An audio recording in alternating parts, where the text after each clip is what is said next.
Episode 151. Oh my gosh. On one hand, I'm like proud of us that we've made it 151 episodes because keeping a podcast going on a consistent basis is a very difficult thing to do. If anybody's tried it, it's really difficult. On the other hand, I feel like I've also been doing it forever. And I'm like, hold on, only 151? I feel like I've done 2,000 of them. But oh well, here we are, 151. That's pretty good. Number one podcast in motocross. And it's all because we're diverse here at the Moto Academy. Shout out to Dave Drakes. We keep it, the whole Moto Academy team's not all white, but it shouldn't matter. Is it cold there? Because it is absolutely completely freezing in Connecticut at the moment. So at my house, it's freezing because the person I live with hates it to be any sort of livable temperature. Oh, so no way. She likes it that cold? Dude, which is cool for nighttime. At nighttime sleeping, I'm down with that for sure.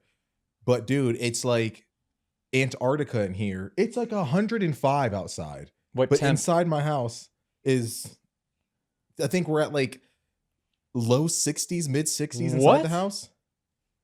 Dude. Oh, that's absurd. No, yeah. It's insane. And especially with it being that hot outside, if you had the house even at 75, it would feel cold.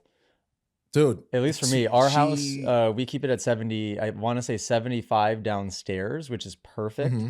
This isn't me being like a cheapo. It's just the most comfortable, ideal temperature for a living room in Connecticut during the summer is 75.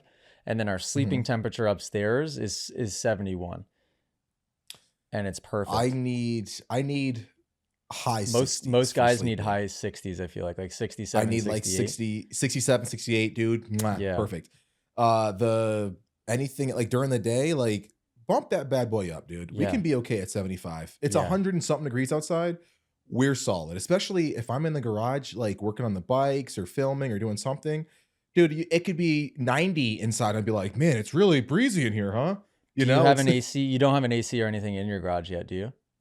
No, not yet. But Manny wants, well, it depends because the natural light that I get from my garage, the way it's facing, it's phenomenal when the garage doors are open. So it's like, do I sacrifice comfort for like that awesome light that I get in? Because if I were to close it, and even with setting up my own light setup, you can't really mimic, you know what I mean? So yeah, you're talking about like a window unit covering that window. Is that what you mean? No. I'm just saying like even a mini split, because I don't have any windows in the garage, but like even a mini split like AC unit built in or something, like having the garage door closed would really suck. Oh, but ideal would be like if I had like a full like roll down like glass door, so I could still get the natural light but still have like a barrier. That would be sick. But then I'm adding $3,000 on top of the cost of the mini split and all the other stuff. So is that how much those garage doors would be? When I got it priced out, and someone's going to tell me I'm either underpaying, which is a good deal, or I'm getting ripped off. So for $3,000 for all like a modern looking kind of glass garage door. But dude, like on top of all of her other projects, like our interior designer. Yeah. And some of the projects, how much they cost before I had to bring in the big dog, Alley Catanzaro, to kind of regulate. So dude, like all our interior designers, like we're putting our kids through college essentially because all these freaking stuff that we're doing. So, it's just a whole thing, man. It's a whole thing. It is. And for the 3 people still left listening, 10 minutes into this episode already, because we just talked about whatever the heck we talk about. And guess what we're not going to talk about here in the Moto Academy podcast? Well, we're not going to talk that much about Unadilla because I don't even really care that much. I wasn't there. Nothing to talk about. I wasn't there. So it wasn't that cool. Did Deegan didn't win the championship yet and Jet did? Is this true? No, correct. Jet wrapped her up, which, no surprise. Jet rode really well. What I think did you watch the race? Yeah, but I don't really remember it. So I must have been, maybe I was on a plane or like roaming the airport and I was just driving, glancing at it. Dude, Joshi Moda, dude. Joshi, yeah. Did see 30 something plus at Dilla over Deegan. That was really cool. Yeah, that was awesome. Shout out Joshi. And by the way, I don't think gets enough credit for how technically sound he is on a dirt bike. super light on his feet. Like the way that he rides, especially there was a cool section at Unadilla when you come out of Screw You, and then you could jump that awkward kind of tables around the right hander, and then you go left, and that step up before the finish line this year looked sick because you could wheelie scrub into the pocket. And then those guys were doing like this cool soak up and like mad skills motocross down the landing of it. When he does sections like that, there's a lot of guys making it look really good, but he's so light on his feet.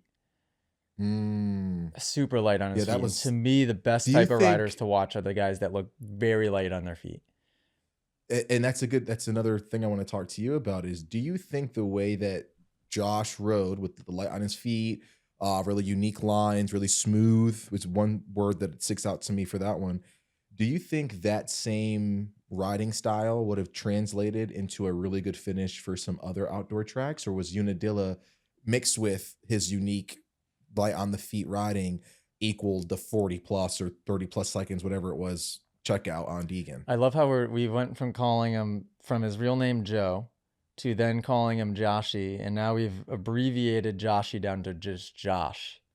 And so now we're just straight up calling him not even a funny name anymore, just the wrong name altogether. Just the wrong name. but we did have an evolution to how we did it. We've got a steer step. Yeah. So Josh, rode excellent, and I think that is not because it fit that track well, although yes, it did, but it's because he believes in himself now. There was always kind of that shaky, I'm sure it's still on shaky ground to some extent, like relatively speaking, but when you continue to prove yourself 1 race, 2 race, 3 race, 4 races in a row, now you see the way that he's supposed to ride, the way that he rides on a practice day. And I know there's so many people out there, every single person, in my opinion, rarely unlocks that. But I think that's what's so special about Jet is Jet commonly unlocks that. Because there's something that either clicks or doesn't click on race day with Jet. That is, he puts there's not much more weight into it. Like he just rides freely the way that he would on a practice day, no matter what. Yeah. But that's what you saw from Josh, right? Just light, carefree, not pushing, because I think the announcers have done a good job this year of explaining this. I think they have, unless it's just me hearing myself reviewing my podcast clips. It's your inner voice just taking over. That guy's making a lot of sense. Wow, that guy's right. That guy's right. Wow, that guy good looking, great voice. Man, he's really on top of it. He really knows what he's talking about, that guy. And you can't be pushing into a section and charging it and braking hard and also floating through the braking bumps and riding light on your feet. It's two different types of riding. And the only type of person that can kind of float around the track would be somebody that is crazy confident, because it feels slow. And that's the hardest part. And I've said this before, I think, unless again, maybe now you're just very confused what the announcers are saying and what's coming out of my mouth is, no idea what I was going to say. Thought gone. Dave Drake's thoughts gone. Podcast 151, 14 minutes in. Thanks for listening. Gosh. Okay, bye. Does watching Joshi Moto do his due on the Honda, does that make you change your mind about that bike? Not that you had any bad things to say about it, but does it sort of change where you were steering? Which I think we're too late for that now. But well, hang on. Well, I saw. Did I say something publicly? Because everybody knows that what happened? You're not quiet, dude. I don't know how many times we have to have this conversation. You tell everybody everything on air, even. Did I in a live stream or a post or something talk about the fact that I have a Yamaha 450 now? I think it was a live, but also you were singing Yamaha's praises about like, we have to go pick one up a couple of pods ago, where even I'm getting DMs about like, dude, so like, is AJ like, who's he riding for? If he's going blue, like what teams? And I'm like, oh my gosh, here we go. Open up the floodgates. Just TMA is, I'm on a blue bike for some reason. And I honestly, I can't decide whether I'm happy about it or not. I'm upset for a few reasons. One, no, I probably won't for a while, knowing me. I'll probably never ride it, to be quite honest. I'll just sell it and switch colors. But nobody will ever have seen me on this bike. We're going Suzuki. 2 years later, went Suzuki. Hang on, he never actually went blue. What happened? I'm still seeing the same clips of him on the straight rhythm freaking Honda. On the two-stroke. Why is he still on that bike? What the heck was I gonna say? Oh, so all right, here's the thing. This people might find this interesting, probably not. I think that the Honda looks better. I like red more. It matches and looks better with gear, I feel like. But as soon as that's even coming out of my mouth, I kind of disagree with myself, because there's sometimes I've seen the Yamahas look really cool, and I like how Deegan's like custom painted orange helmet looks with the blue. I like how the white Moto Academy crossbar pad looks with the blue Yamaha. There's a lot of things I love that look good with the Yamaha. But yeah, so maybe it's just me adjusting. But you haven't been blue for what, 2017? Yeah, 2017, I rode a Yamaha 250 on 250 West Coast. And it was one of my, it was like that was kind of early days of unprepared seasons. So that was the year after I tore my ACL. So 2017 actually was like one of the first truly, really unprepared seasons. And then, yeah, but I still did well. Relatively speaking. We got first in time. They're second in time qualifying. Bunch of top fives in heat races. And San Fran, right? Oakland or something? Oakland. Yep. Yeah. And what else? Decent starts. The Slater Skins bike was pulled. Good starts in heats, top threes in heats maybe, or at least definitely top threes, and definitely top threes in whole shots for sure. Probably lots of fades because I was out of shape. Got landed on by Josh Hansen, so that was a highlight. What else? Sorry. Yeah. Wait, yeah, got landed on. I think that was at Oakland, wasn't it? That was at Oakland. Yeah, I was coming through the pack. I was riding well in the main after qualifying second in the heat, time qualifying, and then maybe third or fourth. That might have been my best heat race finish ever, actually. It might have been a third. Can't remember. Anyhow. And then you were also hopping on Cowie for the other coast. So and that's kind of remember how that went. I was number 95. Yeah, that was the year I plowed. That was the year I T-boned Tedder at MetLife by mistake. MetLife. And everybody to this day, friends included, everybody thinks it was on purpose, but it wasn't on purpose. Yeah, but I mean that year was, I think it was solid. It just, like you said, maybe a little bit of unpreparedness, but also undecisive with like, are we going 450? Are we doing 250? What's the end goal? I think a lot of that stuff. But knowing where you were, I really still semi impressive, I think. I didn't ride Supercross preseason. That was one year where I didn't. So 2016, the year I tore my ACL, is the year I went down to try to make something happen at the training facility in Georgia, when Allie and I moved to Savannah. That was a year that I did just East Coast 450 in 2016, and I was number 86. And I trained with all of the students at the facility, but I only rode outdoors training. So I was in really good shape. I was very strong, and I made, that was probably my best 450 season. I made every main, and I got, I think, some top 15s in main events in the 450 class that year. No Supercross prep, didn't touch a Supercross track before the first race, just outdoors, but I was like fit. Then tear my ACL, and then 2017, that's when I got into cycling. So I was fit off of the dirt bike, very, very fit, because I got into yoga and cycling after I tore my ACL. But I didn't touch any track, period. No Supercross track, and didn't train on an outdoor track before 2017. So that was very much just riding off of like fresh memory of 2016, and also fitness off, like the best fitness I had off the bike. But then if you go 18, 19, 20, 21, all of those were decline years, because I was less fit off of the bike, and I was equally as unprepared on the bike. Yeah, so that's a little for the history of AJ Catanzaro for the last 10 years, if anybody cares. But yeah, we're on blue now for some reason. So 450. Yeah. Driver Jamie and I traded. I had this brand new Honda 250, rode it twice, put $3,000 into it because I don't have sponsors and I just buy stuff full price. I don't even like search out discounts. I just buy stuff full price.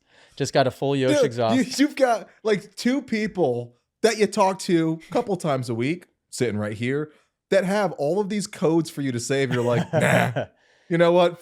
Pay them more money. Have them add on 15%. Expedite my shipping, but just take your time with it. Just take your time. Give it to me in a month. Because I won't ride it anyway. Full Yosh and Vortex ignition.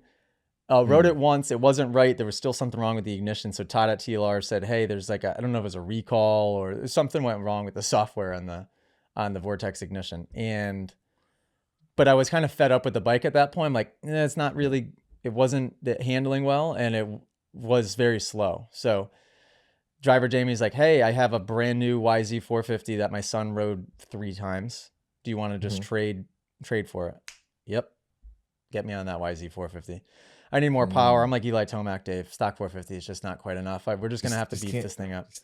Can't handle it, man. Yeah, no. I'm going to need a big Can't bore. handle the AJ Catanzaro treatment. We need a big bore. We need nitrous. We need a turbo, you know, the whole deal, man. Yep. I need that 480 kit. Dude, like it's 2001. Imagine? Wait, was there was there a Yamaha that was a 480, 490? What was it? I think there was a YZ400 for sure. There was a 426 for a while, which I will never understand that bike, dude. That bike is the hardest bike to start, dude. I had to rebuild one. Actually for Manny bought, and like this is like 2012. Dude bought a 2000 whatever YZ426. Wow, and I'm like, that's gangster. What are we doing, dude? That's nothing but problems. But I think there was a YZ4 something 2-stroke. If I'm not mistaken. So. Driver Jamie, as he's listening to this, is just pulled all the rest of his hair out. Actually, I say that, but Driver Jamie has good hair, and he just shaves it. Solid hair. He's got no male pattern baldness whatsoever. Driver Jamie, shout out. He's got a good head of hair. Just a stallion, dude. Yeah, just a stallion. Yeah, he does. So shout out to him. What the heck else? Unadilla didn't really pay attention. I saw that Moseman knocked himself out. Oh yeah. Yeah, dude. Yep. So Moseman's deal, dude. That was kind of hard to watch him coming back to consciousness, kind of. Yeah, that always hard to watch. I don't know why people like watching stuff like that. I hate it. I didn't. Especially now, it makes me think of my kid. Thank you. Yeah. And then when I called you earlier, I would end the race. I would red flag. I would find somebody with a red shirt and steal the shirt off them, and I would wave it in the air and red flag the race myself. Dude, I don't like. It's crazy because I like anybody. You're like, oh, when I have kids, I can't wait for them to ride and like enjoy this passion that I love. And of course, before she was born, I bought her a little Strider. Had the number plate. We're like, oh, dude, we're Loretta's. What is it, 2030? We're taking Loretta's by store. You know, the whole deal. I watched one like documentary on like 50 parents, and one of their kids got hurt, and I'm like, I almost got like teary, dude. I'm like, oh, I can't ever picture my kid getting hurt. I'm like, do I even want her to do this crazy sport that I love? You know, parents, it's scary. Does it get easier somehow? Do you see them get hurt and kind of get through it, and they're fine, and then you're fine, and you realize, okay, I can't always worry? Or do you always worry, and then that's what life is now? I don't know. Is that what our dads went through when they were? Yeah, that's my theory on my dad. I think my dad just didn't know how to translate his fear, and it manifested as anger. I just thought my dad was just a jerk, but you know, there's that too. I think it's a positive way to look if we want to come up with that. Yeah. Their fear manifested as anger.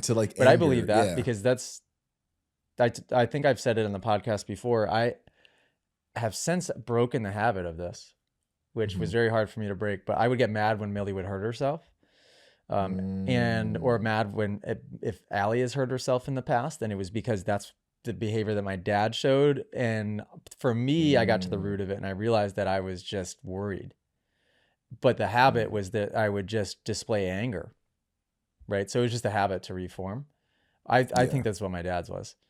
Because also when I turned pro, my dad wouldn't watch it on TV until after. If he was ever at the stadium, he would go and roam. Yeah, he had to do it right in the pits. Yeah, he would just go roam and pace the hallways of the stadium. He wouldn't even watch.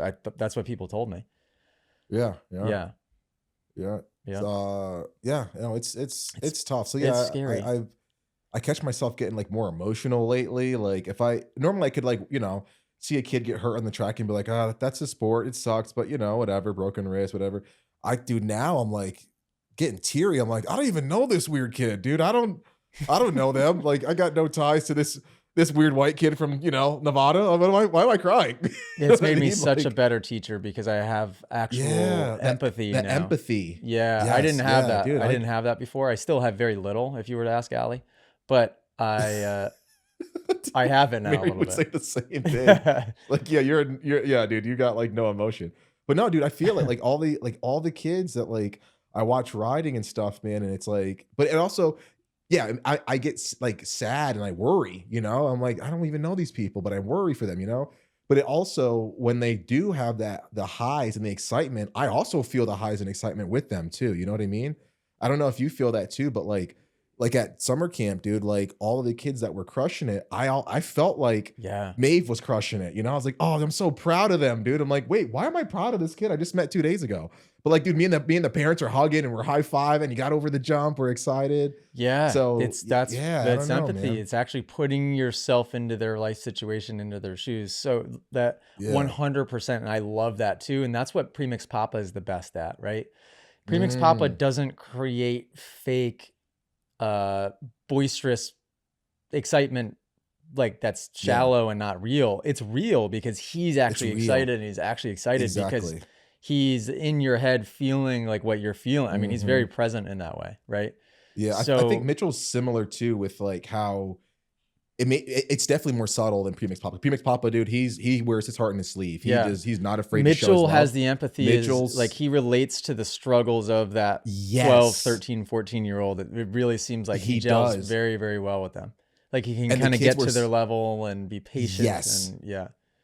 exactly. And like the kids, like when Coach Mitchell comes over and he goes, "Oh, dude, that was great." Like you can see Mitchell's eyes light up, and that kid also is like, "Man, I just made Coach Mitchell pumped. Like now I'm pumped. He gets it, and it snowballs." But no, yeah, it's cool. But long story short, yeah, seeing that stuff in Moto, difficult to watch. Glad he's okay. Sounds like it was just a bad knockout, cut over the eye, superficial stuff, quote unquote, for the most part, compared to how bad we know crashes can get at tracks like Unadilla. But yeah, so glad that was cool. Kenny coming back, cool to see 94. I don't care, dude. Kenny could get last place and just wheelie every lap and wave to the fans. I'm gonna be stoked to see Kenny, Yeah, dude. well, the thing is, he doesn't get It last place. doesn't He comes matter. out and he freaking is up there, just like he didn't Yeah, leave. Yeah, he's yep. he's really impressive. Also, I Mhm. bet you he won, or would have at least been close to winning best whip on the Sky Shot during qualifying.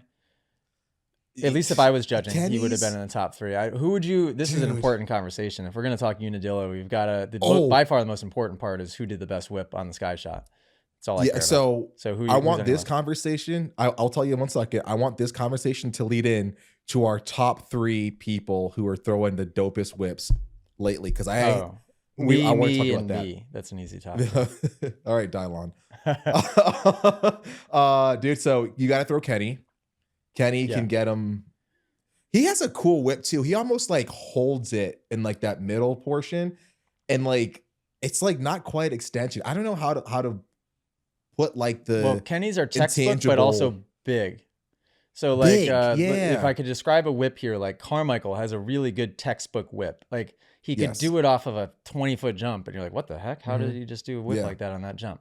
Yep. But they're never really big. Not really. Mm.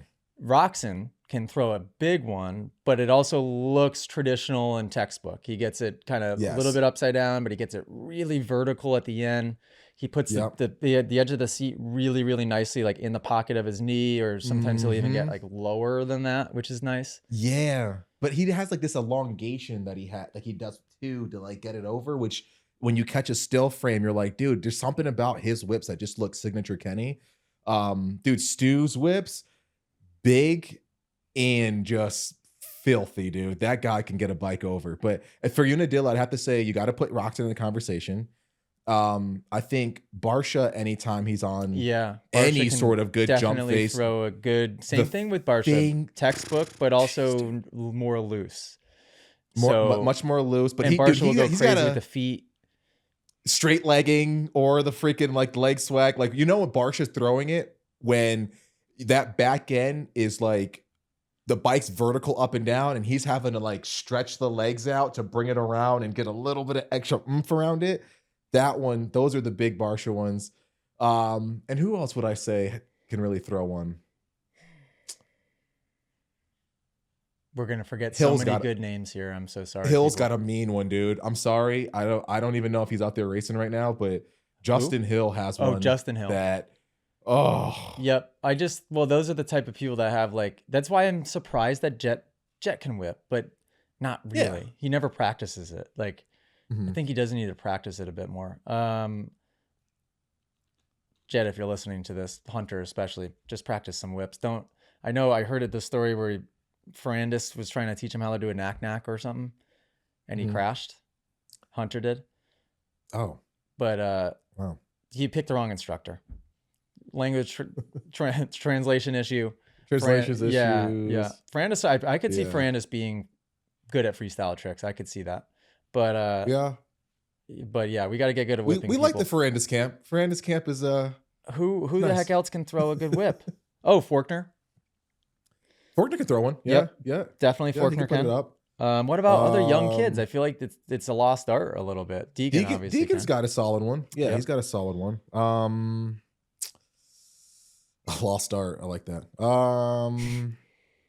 It is a little bit. I mean, how many kids? Comment below. Yeah. How many kids session a jump over and over and over and over and over again just to toss whips? Maybe a lot do, and I'm just old and out of touch, but that's what I used to do. Or maybe it was just the wrong thing to be focusing on the whole time. That's why I was never that fast.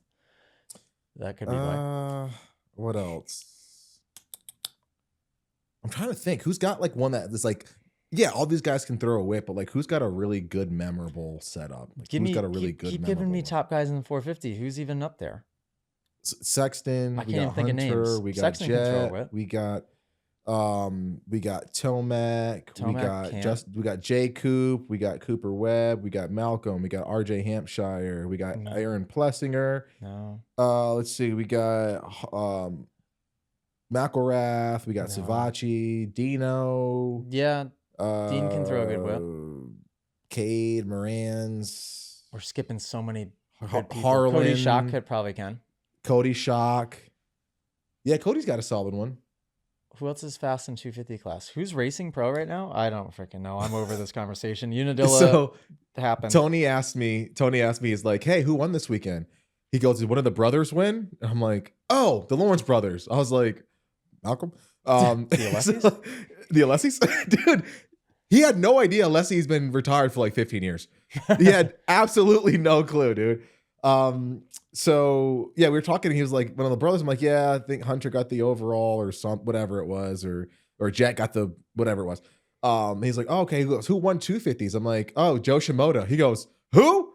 I'm like, Joe Shimoda. Who got second? I was like, Deegan. He's like, who? Dude, literally, if I would have said, oh, dude, you should have saw it, dude. Lemoyne came in like hot on the inside, and we had, dude, you would never believe, dude. But Izzy had some lines on him, dude. Man. We just had him and Stroop. He would have like, oh, it sounds about right. Josh Litchfield, yeah, all those days. Oh, dude. Oh man, yeah. You should have saw Brock Hepler, dude. He was crushing it. Tony, Tony would have zero like red flags. He'd be like, oh, okay, sounds about right. All right, well, talk to you later. Cool. Have a good day. Cool. Suzuki's still on top. All right. So listen to this.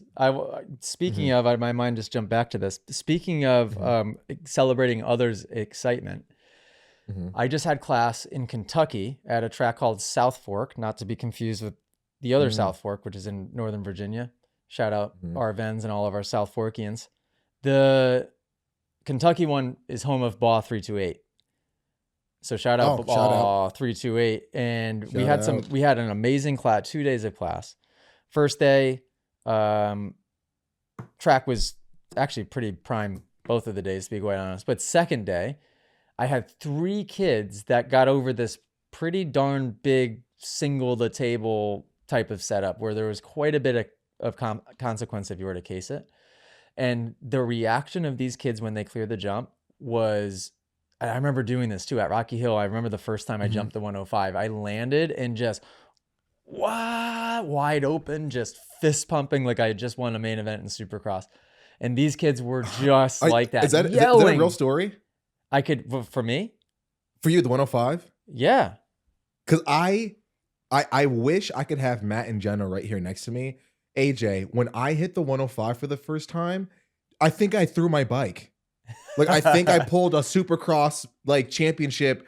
Dude, I was just screaming. James Stewart doing the sprinkler, dude, just doing the worm, dude. I was just freaking dancing on Moto dads, dude. Just freaking doing body roll. Just grinding on some person in the pits. Just grinding on some random. I did the 105. Dude, AJ, you could not. I went to bed that night. You could have told me like, "Oh, Dave Drakes, you're getting married to Shakira tomorrow." I would have been, and I couldn't. I wouldn't touch my first time hitting the 105, dude. I was the man when I hit the 105, dude. That well, now here's the difference. You were 17 and I was 11. Do we need that, dude? Do we need that in there? Let's just be clear. That's the only difference.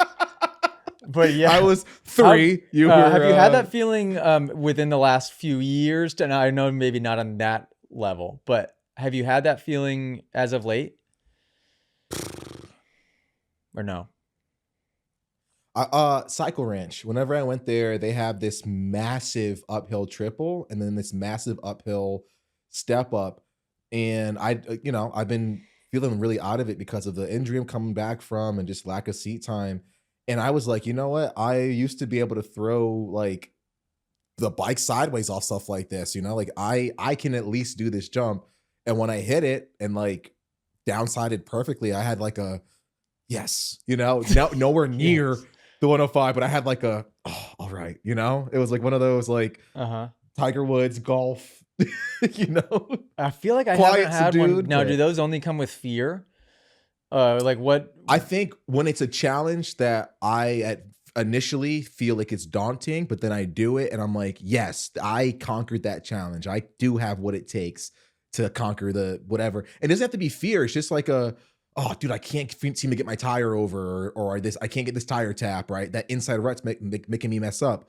But once you do get it, it could be super low stakes, but I think just overcoming the challenge that you see in your head could be fear, could be, I haven't learned this skill. I'm trying to master this skill, or I'm trying to learn the bike better, feel more comfortable, whatever the thing is. If it feels like a thing you can't overcome, for me at least, that's when I do like the fist pump, But the reaction of these kids was so awesome and so raw, just yelling. You could hear them yelling from the other side of the track. Come back, huge high five, and it just built the momentum of the whole class too. Like then the other kids would do it. Now, this is the important part as the instructor. I'm controlling the whole thing, making sure, no, you can't do it. Yes, you can do it. And not like shaming people that they can't do it. Yes. But explaining why, because that is actually where it gets really hairy, and that everybody starts getting pumped up. They're pumping each other up. And then all of a sudden you turn around and just old Johnny's jumping the triple that had zero business doing the triple. And everybody knows it too. They just see him midair like, oh, no. That's so easy to let happen. So at class, I love letting that energy ride. But at the same time, I'm very, very, very calculated in it. But now I get excited with the kids. And I never used to. Before, I don't know if I was too jaded to it or I was such a sociopath that I had just zero empathy whatsoever. And like somebody else's excitement wouldn't translate to me whatsoever. And now it does. Now it does. So yeah, I think the synopsis is that being a parent makes you a better teacher. I love that, dude. I'm probably a better person. Annoying flies in here. Mary leaves the door open in the garage, and they just swarm it, dude. It's gonna drive me crazy. All of our podcast clips are just gonna be, dude. It's so. And I tell all the time, like, keep the door closed. We'll be good. Anyway, anyhow, but yeah, no, that's cool. That's cool. Well, yeah, it's crazy. Like and again, I've been to classes for years and years and years and years with you. I love them. Every single one is super great. I get a lot out of it, especially as someone who's trying to still level up in riding. It's a never ending deal, right? I'm just lately being more integrated into it has really shown me how cool it is instructing and teaching and it's sharing that excitement, man. It's super, super cool. I can't tell you the number of DMs I got inside the app after Salt Lake that was just like, hey, thanks so much, or hey, that was awesome, or hey, keep me in mind for if you ever come to the next one, or just epic. Oh, it's so cool, man. Shout out to those guys. Freaking camps are I don't even want to say Great. because I don't want people. And we've talked about it so much. They're selling like absolute hotcakes too. Yes. People are booking stuff a year plus out. There's something about taking a week off that people are willing to take their vacation time, get out of school for a week, and really plan a family trip around it, which is epic. So and it's just nice that, you know, essentially our proof of concept has been confirmed in that we can do this all 12 months. And yeah, it's amazing. Anyhow, early bird specials that we have on January, February, March, April classes, which are 74 MX in Florida, 5-day camp. We're going to do Airway Heights and CGI, which are South Carolina and Washington State. That's in April, 5-day camps for each of those. Barona Oaks, which is in Southern California, right by San Diego, 5-day camp there. And Moto Land in Casa Grande, Arizona. That one is a 5-day camp as well. Early bird special. So if you sign up now, $240 off. All of those early bird specials end in the next 15 days. That is a deal. And not only, dude, that's almost like a mechanics pass that'll pay for itself for the weekend. That's a good way to look at it. Ooh, you guys can get in on some deals. Hold on a second, Ethan. Message the team. That's a great idea because it's $10 difference. Well, let's package that to where if you sign up, the early bird special includes. Maybe there's a variation of it, or yeah. There's got to be something to that. But like, and having that, you know, either a driver Jamie or somebody or whoever's there helping out, when you can just roll your bike up and be done at the end of the day, and you come back the next morning and it's fresh oil, fresh antifreeze, or fresh air filter, bike's washed, ready to go, all looked over, and you just hop on it. Ooh, dude, it could be a different version of the same promotion. Almost, yeah, maybe. So we could get rid of the early bird special, but then you could run like a campaign where for 2 weeks or for a month you could do a free mechanics pass, and so that way people save the same $250. But yeah, sign up now, and then if you get the mechanic pass, you're paying that even $1,000 for a week experience, which is honestly $300 for a day. I feel is an extremely fair value for what we offer. The highest level training you can experience anywhere in the world, but $1,000 for a week, it's too cheap. We're pricing it too low, but the prices are staying the same for 2026. I decided. Yeah. So I'm not changing them, but it's a tremendous value. It really value. is a tremendous value. And and you get so much out of it. The coaches have fun, all the campers have fun, all the staff that's on there has fun, and you learn more than you think you would. It's not just how to go fast and be safe on a dirt bike. You learn so much more throughout the day. You learn mindset. You learn how to have that grit, and you know when to back it down and keep your head about you in certain situations, which allow you to go faster, you know, down the road. And the feedback that we've got is that it's holistic. Oh, man. Right? Yes, which is a great way of describing holistic. it. It's just a holistic experience that Yes. includes all of the important things, the mindset, the community, absolutely all of it. It's absolutely the best. So how did we get into talking about that? Who knows? Because I wanted to talk about dudes throwing big whips, but that's where we started. Then before that, it was interior design. We do need to, Dave, we're 44 minutes in. We got to get to some podcast questions. You want to just hit these, keep us on the rails? Yeah, let's go. Well, hold on. Give me, who do you think is number one right now for whips? Either mainstream, non-mainstream. Not racers, just anybody. Could be anybody. Do Starks count? They've got to count. Starks count. Yeah. Because mine's on the Stark. So. Well, so the top two would be Stark people as far as I know. So I think that Patrick Evans and I think that Thomas Unis appear to be on the same level. Honestly, the progression of Nick Thomas-Unis's whips have been, dude, because before it was like, yeah, the dude can ride. He throws some cool whips, does the sleigh, landing a wheelie, landing a stoppie, cool. But he's really put a lot of effort into getting his whips to be upside down whips.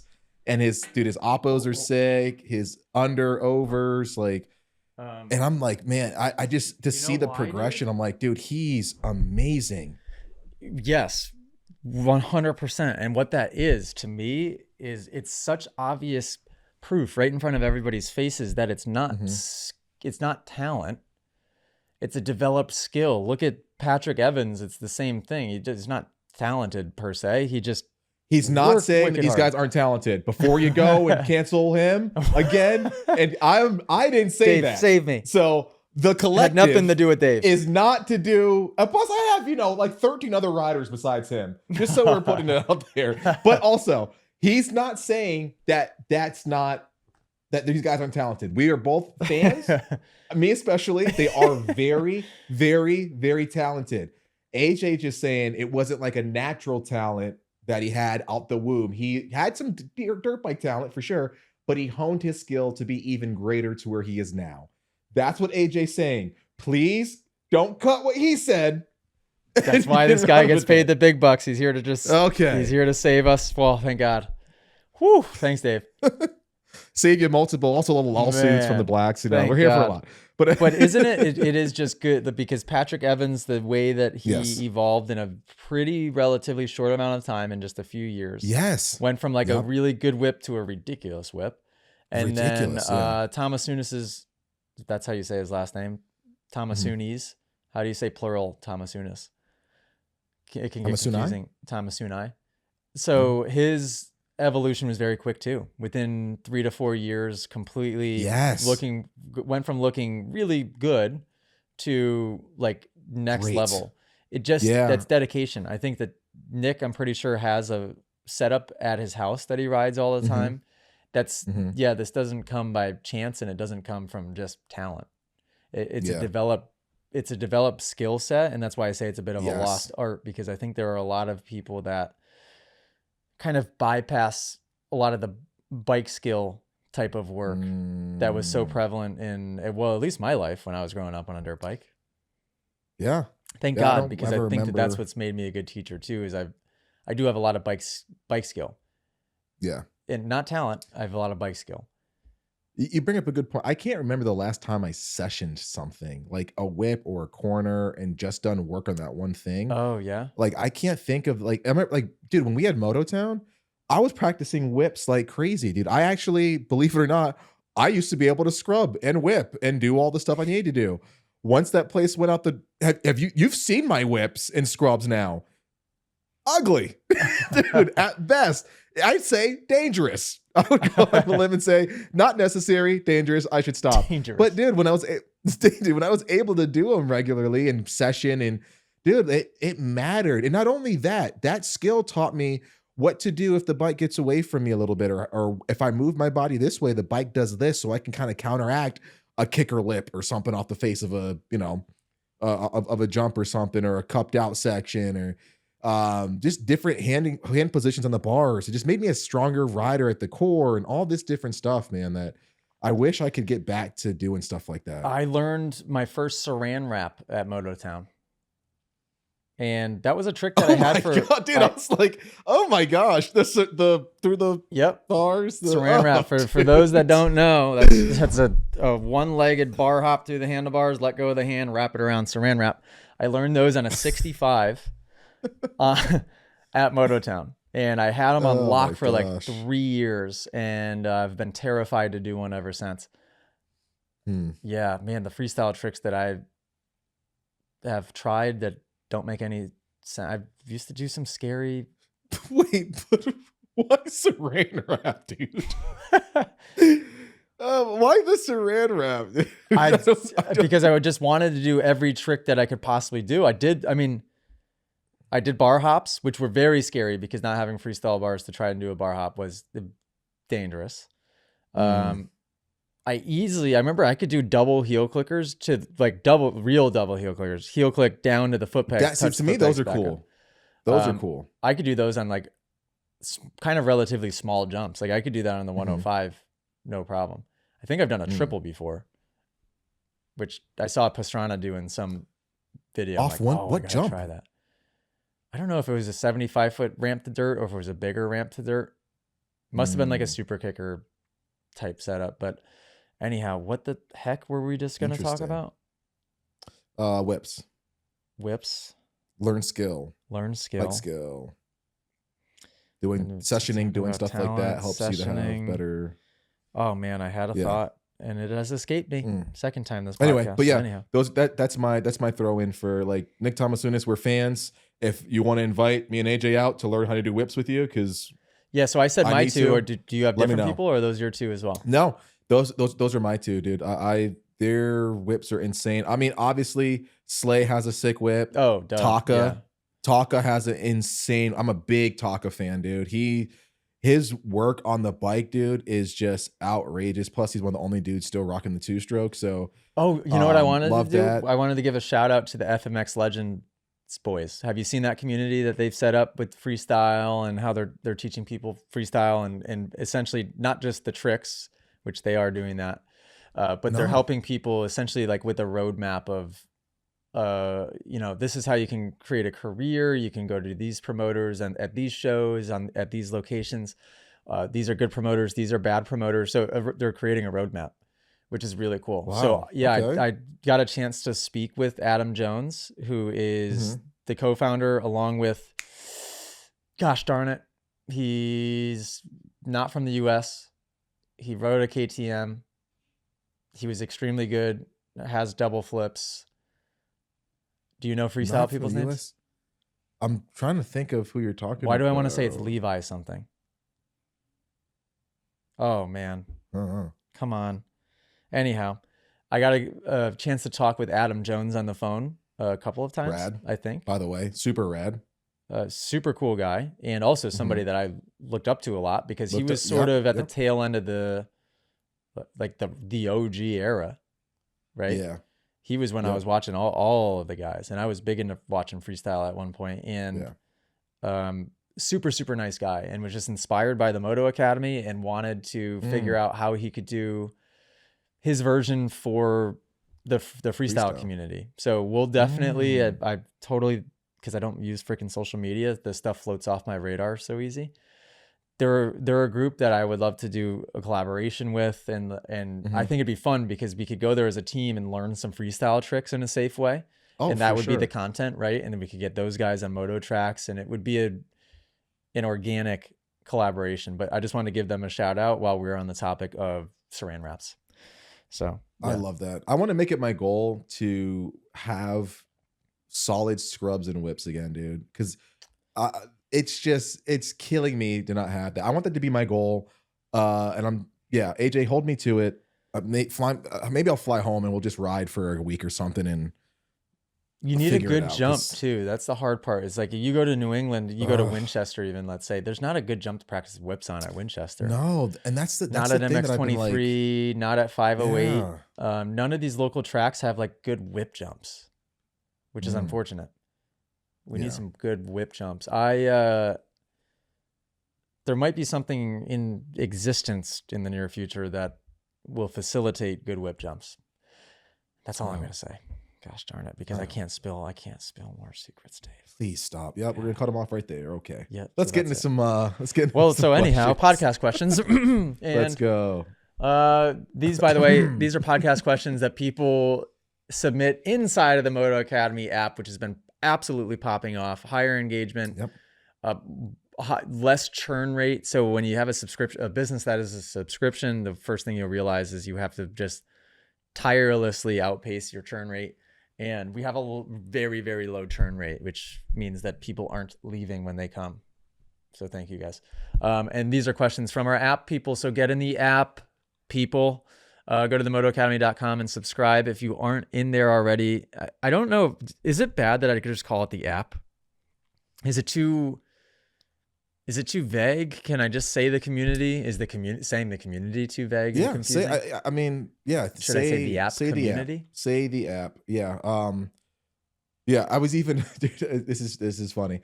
I was like, I was talking to somebody from a major OEM a little while ago, like earlier today. And we're talking about like this cool bikes and stuff like that. And I was like, they're like, yeah, hey, dude, I Googled you and you came up like in a lot of different places. He's like, you don't just like design bikes. You do a bunch of like, I do like a lot of different stuff in the industry and blah, blah, blah. And he's like, oh, like I saw you were like at like a camp or something. And I'm like, how did you see that? Because I wasn't on any content. But I'm like, yeah, I do a little bit with the app. And he goes, oh yeah, the Moto Academy app. And I'm like, geez, dude, we can just say the app now. And like even this dude, right. like, well, that's good, dude, for a mate, dude, and that's a OEM dude that is like, yeah, the app. I was like, oh, dope, okay. So it's like Q-tips or like, you know. Oh, good. Okay, that's cute. good. That's Cool, kind of cool. that's what I was asking. I was just on the phone with the old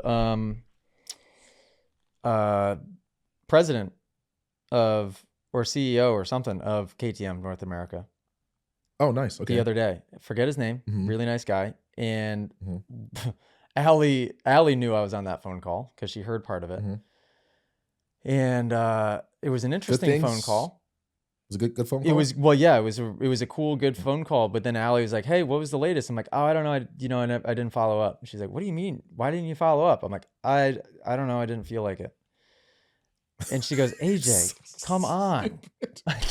And what I realized, Dave, is this possible? So here's the thing: to level up in certain ways, like when it comes to an important partnership, sponsorship, collaboration, it requires a relationship with a person. Yes. Yep. Right? Yes. Can that person be, can it be like multiple people from the Moto Academy? Can it be the Moto Academy? Does it have to be me? Because it's not that I'm not above anybody, nobody. I'm not too good for it. It's not that I can't or shouldn't make time, but it is a lot of time and energy and work to facilitate a relationship with somebody that isn't Allie or Millie. And the people inside the Moto Academy app, it's like I don't have another ounce to give when it comes to trying to facilitate a partnership of some sort. Is that bad? Like, can I just have somebody else on the team do it? I hear what you mean, but as the face of this brand and the person who does delegate, because remember, you are CEO of the brand, and when people are looking to do brand partnerships or looking to have an impact on your business and vice versa through a partnership, they go to the CEO. So if I were to say I want to talk to a supplier about making the collective experience bar pads, I'm going to talk to somebody that's pretty high up. Yeah, the procurement person, definitely a purchaser, definitely like head of engineering. But for the most part, this is a very lucrative business deal. I'm talking to at least a VP at some point. You know what I mean? So it's not, I would say in your position, because you're the face of this business, there aren't really any VPs of the Moto Academy to handle stuff like that. Yeah, it's like we're young enough where the roles blend a little bit in that sense. And yes, I'm CEO, but I'm also COO, you know. Yeah, and you have to wear a lot of hats. You know that. Everybody has to wear a lot of hats. Dude, in startups, I have to wear 15 when I'm launching helping a startup out. Or you look for any small business, man, a lot of people are wearing a lot of hats. So I think for you, yes, it's important for you to still have those conversations, still be the face, still follow up, because AJ is the CEO, AJ is the face of this thing. And when you get to the point where, you have different tiered departments, like, yeah, sure, you might not have to hop on those calls. Maybe you handle super big picture things like, hey, we're taking the company public, which hopefully we can all pray we go that area or that route, or hey, we're launching our new division or something. Yeah, those are big picture items. But until you get to that point, you're going to be the point of contact for big stuff like that. And you want to be, especially if you're talking to somebody like that has that amount of influence in the industry and that type of tenure in history. You want to be part of that conversation. Yeah, I know. Well, I'll think about it. Anyhow, podcast questions. Let's go.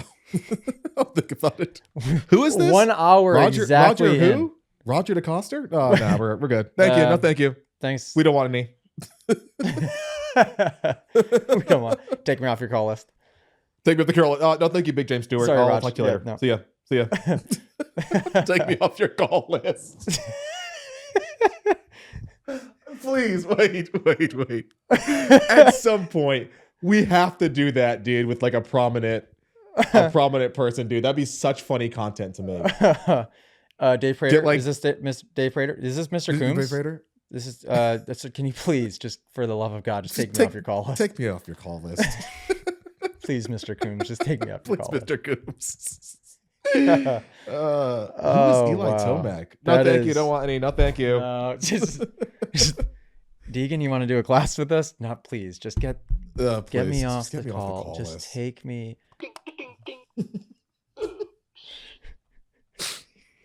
Oh my gosh. Okay. Podcast questions. Dominic Evans. Hashtag podcast questions. If you are 6 foot, 200 pounds plus, new to riding and just working on being smooth, not fast, would you recommend a 450 over a 250? 6 foot, 200 plus, new to riding, just working on being smooth, not fast. Dave, quick answer. 450 or 250? I'm going to say 250. Well, how many plus over 200 would be maybe? I've got a couple of follow-up questions I'm assuming, for you, Dominic. I'm assuming he's like 200, 205, 203, something like that, because I feel like the only thing that makes me nervous about saying 450, you can lug it in a higher gear, but when you're tired and when you give it a little bit of extra oomph, they go, man. So yeah, that'd be my only deterrent for a new rider. He's got the size for it all day. Don't get me wrong. If he's a strong dude, maybe we can have that conversation. But if he's, 200 plus, that tall, any other rider, yes, 450. But that beginner who doesn't care about being fast, he just cares about being smooth, I would say 250 to keep yourself out of trouble. Yeah. 6 foot, 200 pounds, new to riding, 250. 250.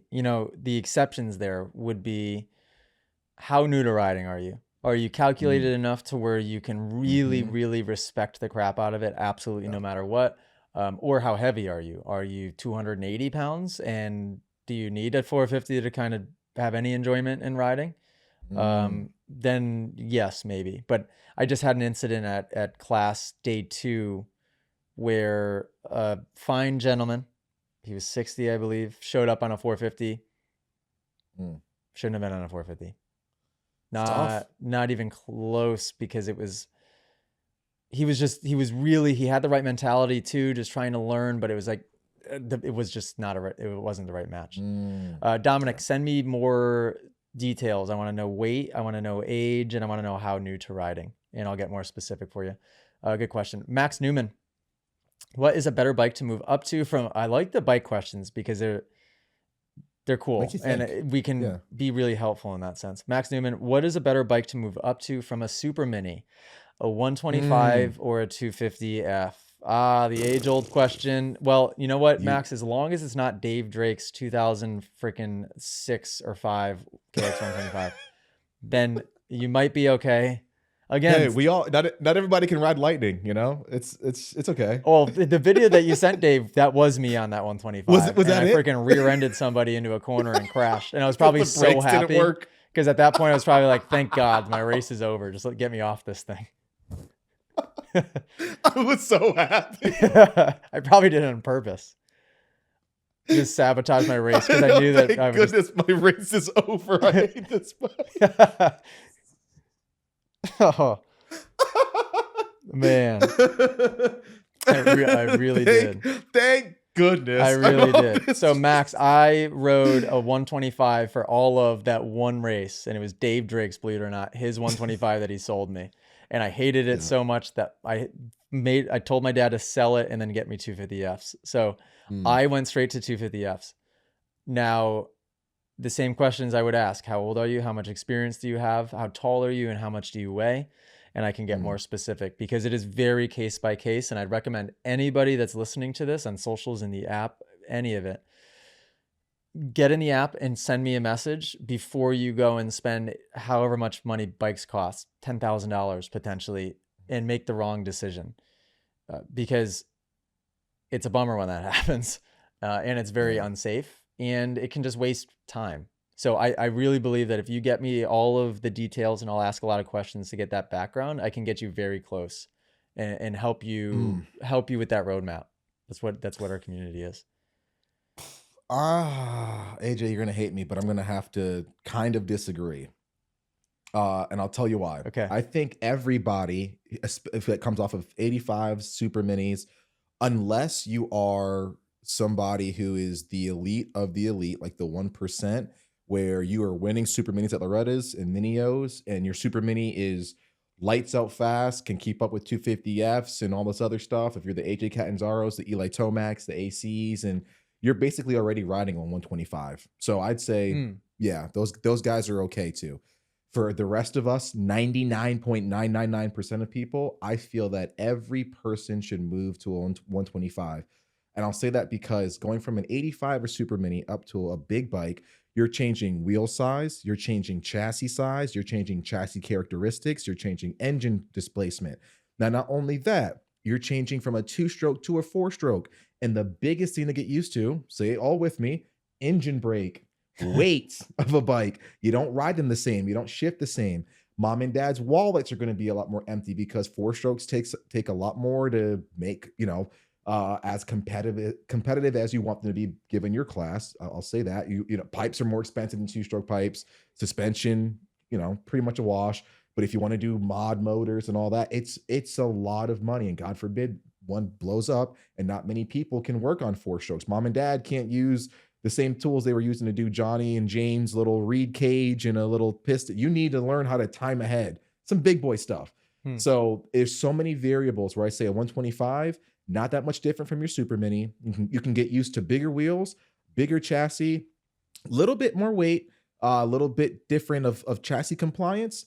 And boom, just like riding your super mini from a year ago. It's like a nice bridge. Plus, it'll teach you how to carry momentum. It'll teach you how to have better shift points and how to really get the most out of your bike before you make that change. Where a lot of kids, you're throwing 10, 12 different variables that I just listed, all at a kid who's just 14. They don't have to have that quite yet. Where I'd like to take as many of those off the table and transition the kid into a really nice, easy graduated step. And that's just my point of view. And look at all the kids that were nasty on 125s. That translates into really good 250F riders. Yeah. Always done. Jimmy Dakotas. I agree. Mike Picone, Matt Fisk, all the guys, all these guys that we raced against that were, I shouldn't even say race, dude. I was still at the gate when you guys were like 2 laps in. Seriously, but like I'm looking at all the guys that I grew up race. What are some other names? Nick Dez on a 2-stroke already. Satili on that YZ, dude was lights out fast. He was wicked fast at certain points. Who else? Who was number 19 on a Cowie? Craig Doobie? No, not Doobie. No. Number 19, dude. I swear it's the most beefiest 2-stroke I've ever heard. I think he was from Maine. I can't remember. I'll even throw Ty Waz. Look at Barsha. Barsha rode that CR 125 for a while and was just insane. But usually the kids that have to ride those have to ride them in a way that they manage RPM because there's not a lot of bottom end on those bikes. They have to figure out how to shift perfectly just to be competitive. You learn all of these skills that I think make you a much more efficient, better, grateful, and just a more proficient rider when you do hop on 250F. So that's just my 2 cents. Yeah, I like it. I agree. I can be convinced every which way. I don't have an opinion. It's a problem. Allie told me I don't like dirt bikes. She's like, I don't even like having a conversation with you. She's like, you could just change your mind too easily. She said something like that. I'm like, that's a good compliment. But at the same time, it is also a problem because it's just like, by the time I try to make a statement or take a side or an opinion, and then I just get convinced otherwise. Is that bad? You at a political rally must be hilarious. Like, yeah, equal rights. But also, I mean, if they just came here legally. Yeah, right. That's why, I mean, I can't, I mean, I'm too open-minded to a fault to where I'm very suggestible. I think if I were to be hypnotized right now, I'd be a very good hypnosis candidate. Jeez. Yeah, which is a good thing, I think, because I can convince myself of believing things that I need to believe. Gio, shout out Gio, past trip winner. Shout out Gio. He said, not so much a question, but would love to hear y'all discuss what you would like to see for the sport as far as salaries and bonuses for both factory and privateer teams racing AMA. I feel like the more you put that, info out there, the better chance we have at growing the sport, as parents can feel like they're making investment when they buy their kids a bike, gear, etc., training. Similar to how it's seen as a reasonable expense when you kit up a 6-year-old playing t-ball with top-of-the-line equipment and more swag and accessories than pros, or all of the expenses that come with travel baseball, football, AAU basketball, etc. This is a great point.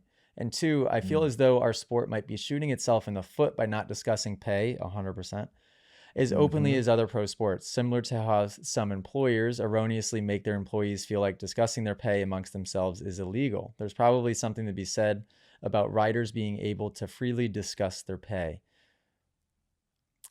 I love that, Gio. Thank you for bringing that up. Yeah, shout out to Gio. That was awesome to get the conversation. Because I just you're in a very unique position. Yeah, to answer that one. Why me? Why? Because I am Wealth. You're racing pro for number one. You were racing pro for a long time, and dude, I've told this story before.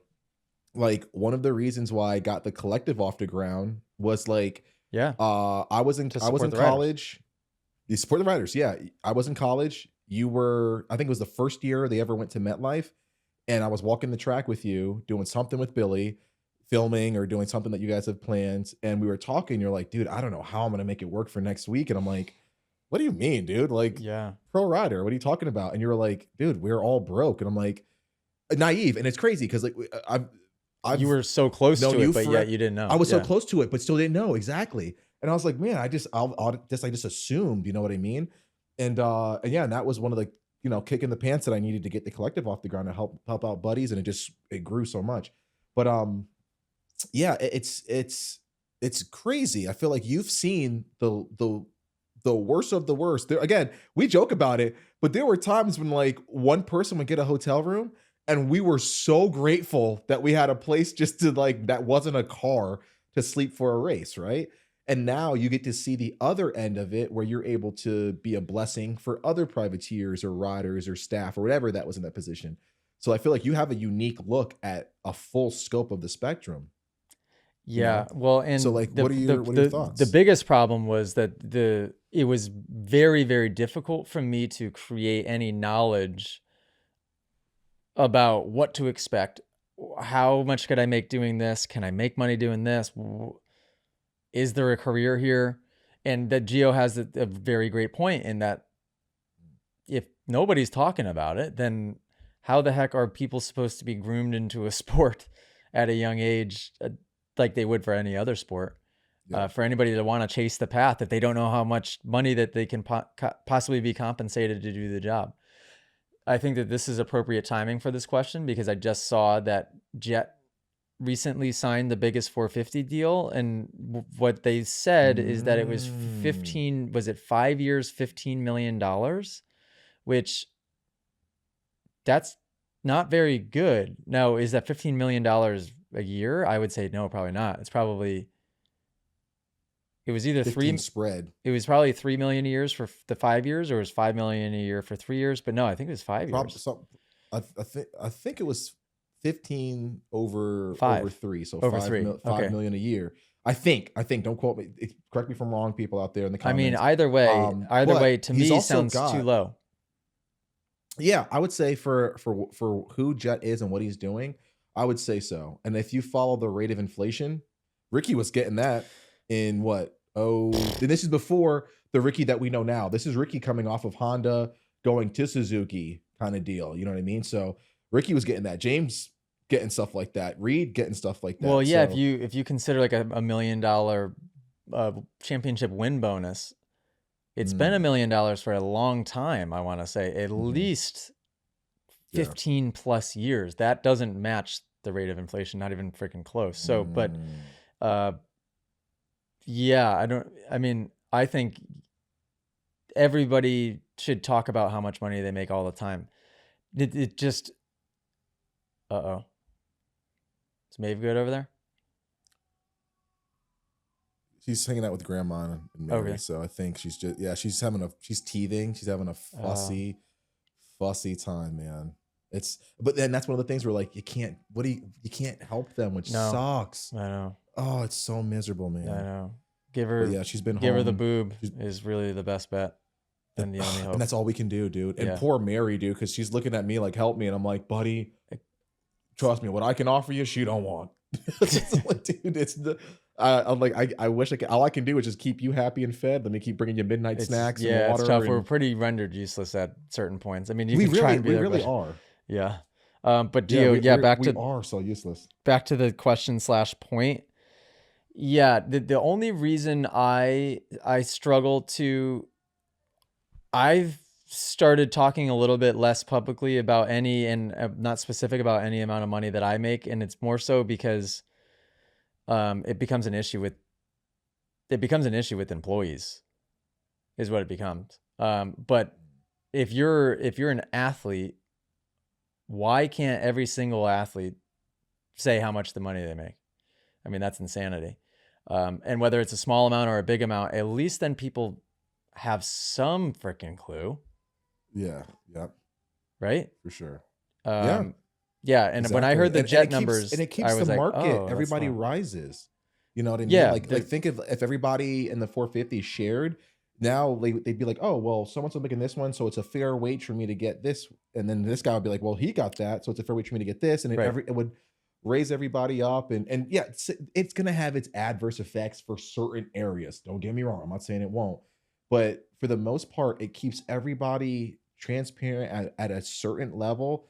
And I think that's almost like an inflation fighter almost, you know what I mean? Like it's, or at least a reaction to like an inflation increase. If one rider I think when it's quiet as it is kept nowadays, that's a sign of, you would think that's a sign of like corruption somewhere going on, right? Or like too much power somewhere. Or like poor health. Yeah, poor health for sure. Yeah. So yeah. So yeah, 100%. Gio, and that is a great point. Podcast question. We'll go for Dave if you can, maybe like 5 to 7 more minutes. Does that work? Yeah, for sure. Yeah, we're good. Podcast question from Matthew Giffing. What position should you be in / what do you do with the bike to pull off a tight 180 turn? So when we get to deep ruts at class, the most common mistake that you see are riders that ride up and out of the rut. They can't turn sharp enough. And they can't turn sharp enough because of 2 major reasons, I would say. One is that they don't have enough weight on the front end. So they're either sitting too far back or not using the front brake to their advantage in a rut. And 2, and they go hand in hand, is that they don't have enough lean angle to turn. Now, it doesn't have to be much lean angle, but it's got to be something. I see riders try to go through ruts completely straight up and down, and they're just turning the handlebars and hoping that bike's going to go around the rut. Right? So, yeah, use those hips, Matt, to lean that bike a little bit underneath you. Sit far enough forward so you have that weight to the front. And then I guess if I'll add in a third caveat here, and this one's incredibly important. In 180 turns, you should have an aggressive look. So you should be really kind of turning the head to look at the exit, because it's more of a pivot, turn and go. It can be, depending how tight the corner is. Where if it's more of a sweeper, your eyes would be kind of, picking a point, looking past it and scouting it out. In a 180, it's more of a drastic movement with your head and your eyes. Yeah. Yep. Anything to add to that, Dave? Does that cover it? One thing I see people doing a lot is they get kind of scared, like they're coming in too fast, and they'll grab the brakes, which will make the bike stand up a little bit too. Like they'll get really nervous. And I keep telling people too, motorcycles are designed for smooth inputs. Smooth inputs on throttle, smooth inputs on brakes. They're not designed to be stabbed in throttle like this. Like they're meant, and that's why you see a lot of the pros, when people see them come by, one word that, they're moving fast, but one word that I always say is like, man, that was smooth. That guy in that 450 was just buttery smooth. You'll see a lot of top riders like AJ and like all the other guys, they'll say, man, he looked really smooth. And that's a really good compliment, because the smoother you are, the more the bike wants to work with you, the more comfortable you'll feel. So stabbing the brakes, obviously going to stand you up. Stabbing the gas, is going to make the bike react in a certain way as well. And I always do this adage of miles per hour equals lean angle. It's a 1-to-1 relationship. So if I want more lean angle, I got to give myself a little bit more throttle so that centrifugal force keeps me in that same position. Whereas if I hit the brakes and I slow up a little bit, I can't maintain that same lean angle because I don't have the speed for it. So I'm going to have to slow up a little bit or change my lean angle so that I can hit the brakes accordingly. So it's almost it's a tether for those two. It's a 1-to-1. Yeah, and that takes patience and practice because it's hard to do small inputs when you're not confident. When you're not confident, everybody just overcorrects like crazy. Good question, Matt. Christopher. Yep. Christopher King Friday Adams says, do heavier bikes not jump as far as lighter bikes? There's a double that I hit no problem on my YZ250F that I cannot get on my Stark, even when I feel like I'm going very fast. Ah, okay, that's interesting. Well, so now if you had said I do this double on my YZ250F that I can't do on my Dakar rally bike, unbelievable. Phone just died. Phone's dead, so Dave's gone. Dave's gone. And we're going to wrap the podcast on that note. Well, I'll answer the question first, and then I'll wrap the podcast. Dave's going to be like, what do I do? He's not going to know what to do. King Friday. I would say if the bike was crazy heavier, maybe no, it wouldn't. But the Starks jump amazing, and they have so much torque that it makes it easier. They're easier to jump. So my question to you would be, what horsepower mode are you in? And maybe we have to bump the horsepower up a little bit because that bike should jump way easier than a YZ250. Now, YZ250F is a very good, easy bike to jump, but the Stark is incredibly easy.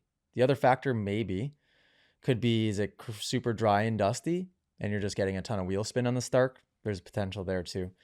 Thank you guys. Podcast questions. Ethan, sorry. Hopefully this doesn't get confusing at the end. Dave, sorry, I just disappeared on you. Thought I had more battery than that, but we're dead. And that's a very AJ thing to do. So, I mean, what better way to end the podcast? Episode 151, Moto Academy podcast, hour and 22 minutes. For the 3 people still listening: Sarah Cecil, Burt Bellinger, and shout out to Baw328 because he was just that class. I know you guys are listening. I have faith. Posting and coaching wanted. If you have riding footage, get that feedback. Comment. Sorry, don't comment. You can comment. Direct message me if you need any help. Direct message any of our coaches if you need help.